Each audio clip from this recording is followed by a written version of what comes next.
Yeah, I think I'm gonna be spending some more time on the Enfield this summer.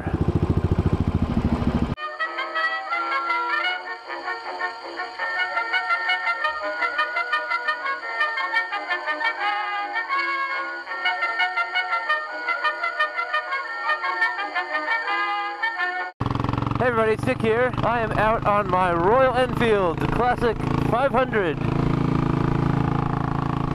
Listen to that baby purr.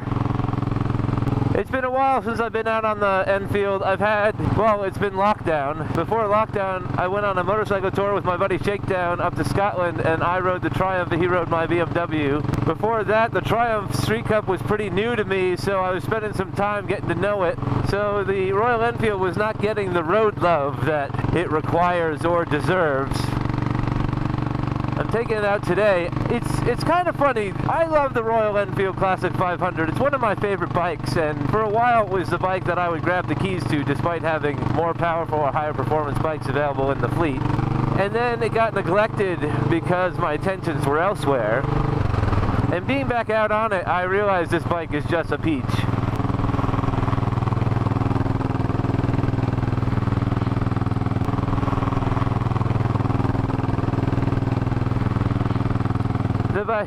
Sorry, I was giving a thumbs up to someone who's filming me from their car window. Anywho, it's probably because I look like a clown on this thing. Royal Enfield has put all of its chips on the table for its twins and its Himalayan. And despite the promise of a Himalayan 650, which will probably be the same engine as the twin Interceptor / Conti, they've decided to discontinue a bike they've been making essentially uninterrupted for 70 odd years. Now beforehand, when this bike was still in production with the eye of remaining in production, parts were hard to get a hold of. And I got a question when I posted my video about me trying to kickstart it for an extended amount of time. I got a question about reliability. You know, I love this bike, and I usually gloss over mechanical issues I have with motorcycles because I expect mechanical issues with motorcycles, but I can't say that this bike has been reliable. I think within the first year I got it, it was the generator went. We didn't know it was the generator. We thought it was the rectifier, the reg rec. And we waited something like 6 weeks from India for the reg rec to come. Keep going looking for that 6th gear. Not gonna find it. Anyway, waited like 6 weeks for the reg rec from India because parts are hard to get a hold of, and then when we finally got the part, it didn't work. It wasn't the issue. So then we pulled the generator, and I had to wait even more time for the fucking generator, and that resolved the issue. And I can't think if there was another issue since then, or from that one, but that was long enough to get me pissed off that I couldn't ride it. It was during the summer months too that it died. It just, the stupid EFI on this thing requires a minimum amount of power. And if the generator's not go, and if you're riding a battery without your generator working, the battery's just going to drain, and then there's not going to be that minimum amount of power to run the EFI, and then you're going to be stranded. Now if you had a carburetor, as long as you got started with the Kickstarter, you could probably get away with the fact that the generator wasn't working. At least to get you home, but not in this case. So I have considered a couple of times changing this out to be a carburetor model, just taking the EFI off and putting a new carburetor on this. I think there are some shops that sell them, or places online that sell them. I'd have to get really a lot better versed in carburetor maintenance and mechanics before I took that plunge. But I've been stranded a couple of times with this stupid EFI requiring minimum power that I'm considering it even more now. The other thing I'm having in a problem is that the electric start is not working. I don't know if it's simply the solenoid or what is the relay, or if it's something more fundamental. My buddy who's a mechanic on these said that sometimes the switch gets furry. I opened up the switch to see if there was fur or some sort of oxidization, and there was not. So I may need a whole new switchgear there, which means I'm going to have to wait for parts. And now, post-lockdown, parts are hard to get a hold of, and this bike is discontinued. So God knows what kind of parts are going to be available when things inevitably go wrong on it. Despite all that, I have refused sales offers. People have offered to buy it from me.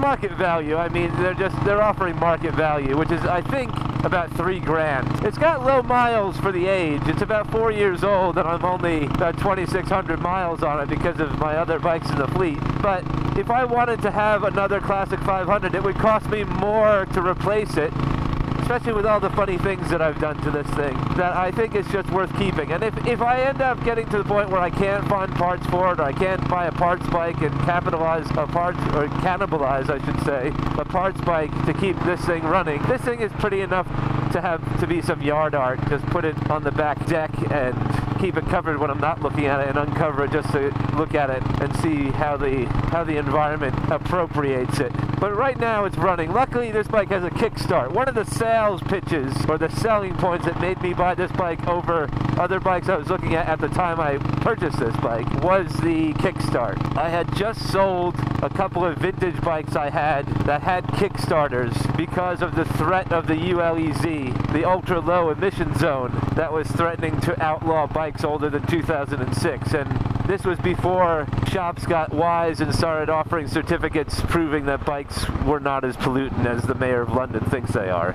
So in a desperate attempt to get into a vintage styled bike that was more reliable. Also, even if I had kept those vintage bikes, I was running out of shops that were willing to work on them for the more complicated things that I don't know how to do or hadn't learned how to do. There was a short life in those vintage bikes, I think, anyway, but I was reluctant to give up a Kickstarter because of my parking situation. Having trickle chargers is not usually that reliable a battery maintenance issue. So I have had low batteries where Kickstarters have gotten me going, and then the bike has charged the battery enough for me to ride. So the Kickstarter was a big selling point. And because I bought a bike with a Kickstarter, this lack of electronic start or electric start switch not working is less of a issue. It's less of an issue. And I'm out on the bike. Voila, I'm out on the bike. I am out on the bike on my way to get it serviced, because service shops is now opened post-lockdown.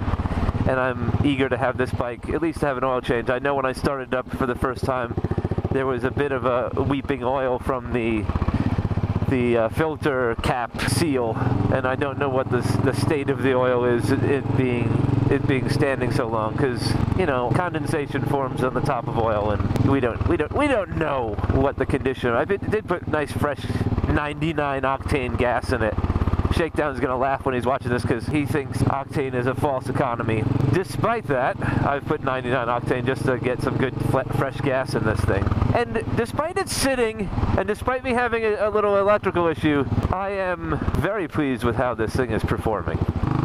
I do get some questions about where the Enfield has been in my videos and whether I would recommend the Enfield as a daily rider or whether it's reliable. I don't think it's reliable, or I can't say it's reliable. I can't say it's unreliable. There hasn't been anything major that's happened with it, just these niggles that are kind of annoying. But what I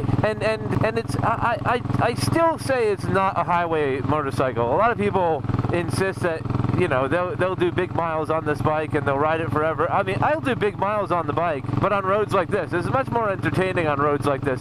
And I don't know if you noticed back when I was on the highway, I was going about 50. And I was chatting away, going about 50 miles an hour. And I didn't realize that I was going too slow for the motorway. If I don't have anywhere to be, I guess it's fine and there's not a lot of congestion. No one's coming up my ass and I was in the slow lane. But even out on the highway, I felt like I just wanted to kind of sit at 50, where if I bumped it even up to 55, 60, I was holding on for dear life. There are trade-offs to this bike, but it's still one that if I can keep it running, I'm going to keep it. I have gotten some cone filters for it, because I follow a channel from a guy in Tasmania called I Ride Taz, and he has his Classic 500 that I think he calls Doug. And I think I'm about a year behind the mods that I want to do on this bike than he's done. So he's done some really good videos that have given me some confidence that I'll go ahead and do. He's done some things that I won't do. I think I saw on my feed that I was suggested to watch when he put in a vibration plate. And I haven't watched it, but I'm a bit worried about vibration plates. You can see probably in the mirrors or in my hands, this bike vibrates because it's a single cylinder, I think it's rigid mounted engine on this thing. And there's springs under the rider's seat to reduce some of the vibration that's going all through this bike in your foot pegs and your handlebars. And that vibration plate is meant to absorb or create some sort of centrifugal force that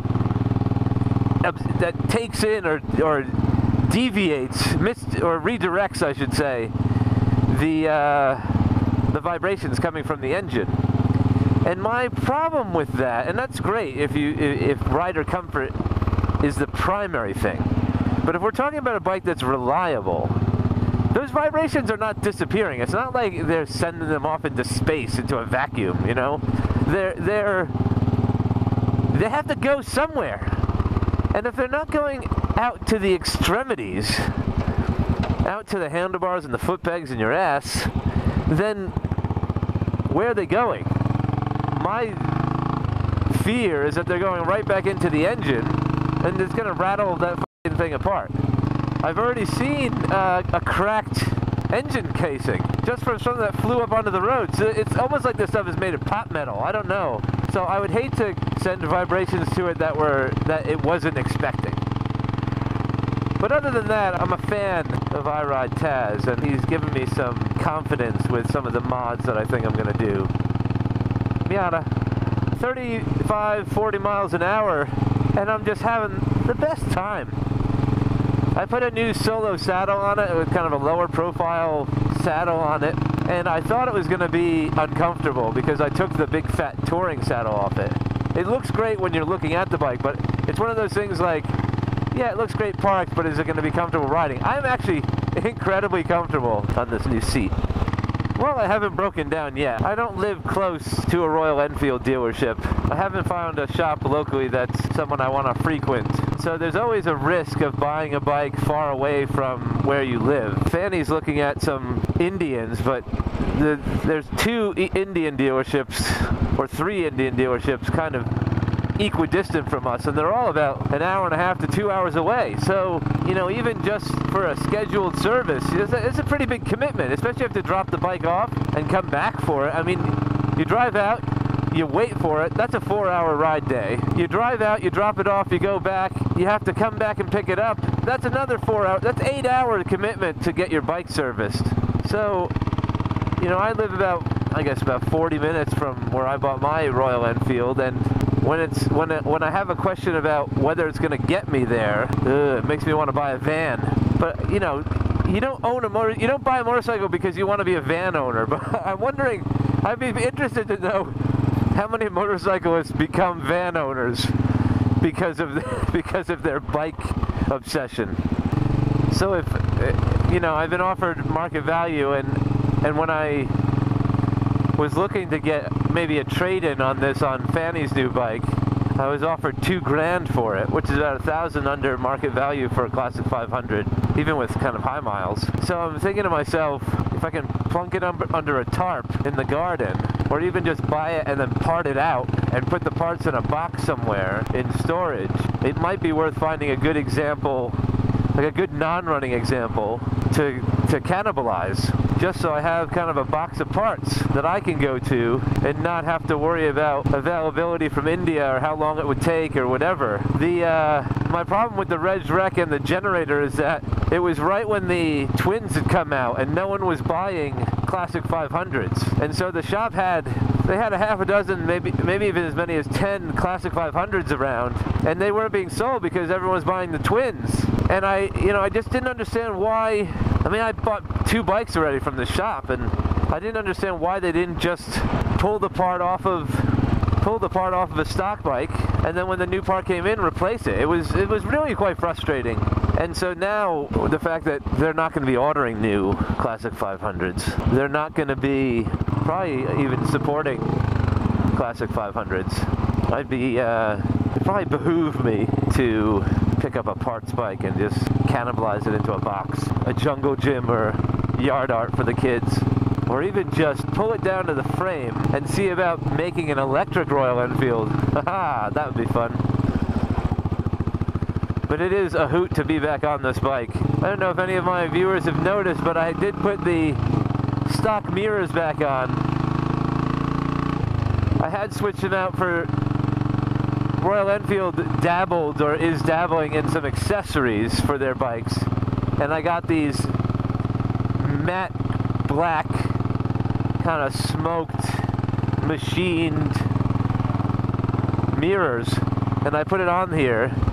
And they were completely useless. I got a good view of my chest. And I put these in a box somewhere and forgot where they were. So while the bike's been sitting, I kind of went back and dug them out because these are...